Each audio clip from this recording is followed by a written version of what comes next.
So ngayon, punta tayo dun sa para makita ninyo paano yung kung nagle-level up na ba kayo. Dito nyo po siya makikita. Punta kayo kay WeTrade Honors. Ayan. Dito makikita ninyo kung ano na yung current level ninyo. Ayan, nakalagay dyan. And then, kung ilang lots pang kakailanganin ninyo para ma-reach yung next level. Okay? Kung tapos pwede nyo kayong pamili kung saan ba kayo nakafocus lang. Kung isang asset lang tinitrade ninyo, pwede nyo ilagay dyan. Sir, naka-register na ako. Ang problem lang, CP number, hindi ako naka-receive ng code. Yan, yan. Nandiyan po si Ma'am Marge para i-assist po kayo in case na dyan. Para ma-approve na rin po agad makapag-register na. Yan. Tapos sa baba naman, ito na po yung mga benefits natin. No? Mga benefits na-unlock ng kliyente na to. And yung mga grade areas po, yan pa po yung mga nakalock pa. Hindi pa siya na-open. Okay? So punta tayo sa cash reward. How much po ba yung pwede nyo ma-receive na cash reward every time na nagla-level up kayo?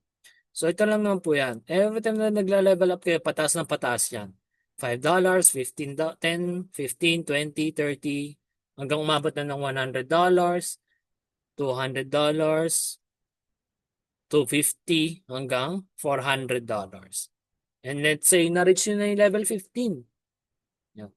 That's the time na pwede naman kayo gumawa na ng additional na account, pero hindi nakapangalan sa inyo. Kailangan hindi nakapangalan sa inyo. Baga, asawa ninyo, kapatid ninyo, para at least, makukuha niyo ulit to. Mare-reset, di ba? Magkano yun? Eh, kung ilan kayo sa pamilya ninyo, lahat sila pag i-register niyo, i-total niyo yan, 1515 lahat. Magkano kada isang account, di ba? Na libre.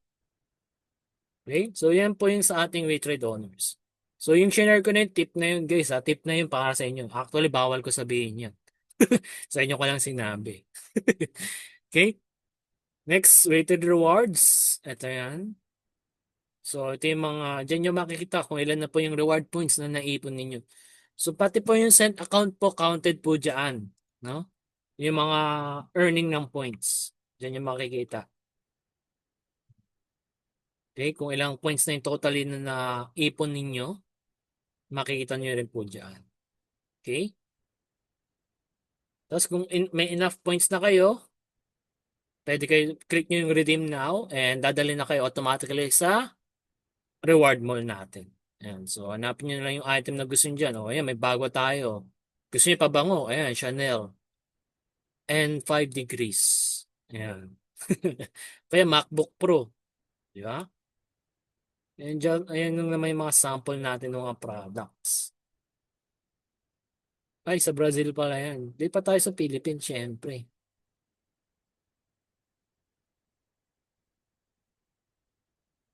Ayan.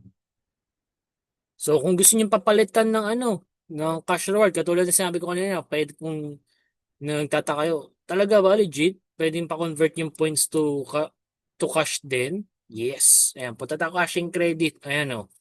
$100, $200, 500, and $1,000. And wala pong limit yan. As long as na may enough points kayo, pwede nyo pa ulit-ulitin yung pag-redeem pag-redeem ng mga cash rewards na yan. Di ba? So imagine, nagtitrade lang kayo, nakakaipon kayo ng points, tapos yung points na yun, pwede nyo na ma-convert to cash. Di ba? Dito lang po yan, kay WeTrade. Okay? So ano pa ba? Question, balik tayo din sa mga list ng questions.